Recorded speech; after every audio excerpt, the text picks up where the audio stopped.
नमस्कार मंडळी, मी नेहा. मी राहायला पुण्यात आहे आणि शिवाय माझा ना छोटासा मसाल्यांचा व्यवसाय आणि फूड बिझनेस असे दोन्ही व्यवसाय मी घरातूनच करते.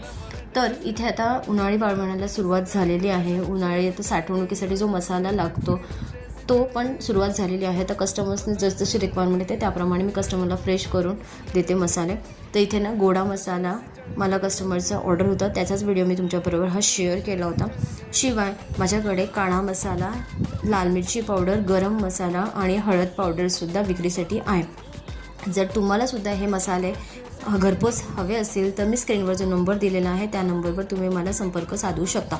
आणि ह्या मसाल्यांसाठी लागणारं सर्व साहित्य हे खूप छान प्रतीचे वापरलेले आहे. शिवाय मिरच्या उन्हात वाळवून त्याची देठं काढून हा मसाला केला जातो, त्यामुळे हा मसाला वर्षभर चांगला मस्तपैकी टिकतो. मला पूर्ण खात्री आहे की तुम्ही मसाले परत माझ्याकडे मागवाल, याबद्दल मला काहीच शंका नाही आहे.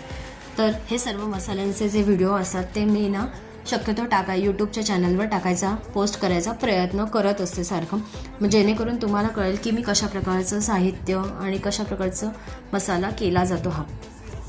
तर त्यासाठी ना माझं यूट्यूबचं जे चॅनल आहे त्याला तुम्ही सबस्क्राईब करायला विसरू नका. माझ्या मसाल्यांच्या व्यतिरिक्त ज्या काही रेसिपीज असतात किंवा काही ऑर्डर्स असतात त्याचे व्हिडिओसुद्धा तुम्हाला मिळत राहतील. तर भेटूयात पुढच्या भागामध्ये. तोपर्यंत बाय बाय.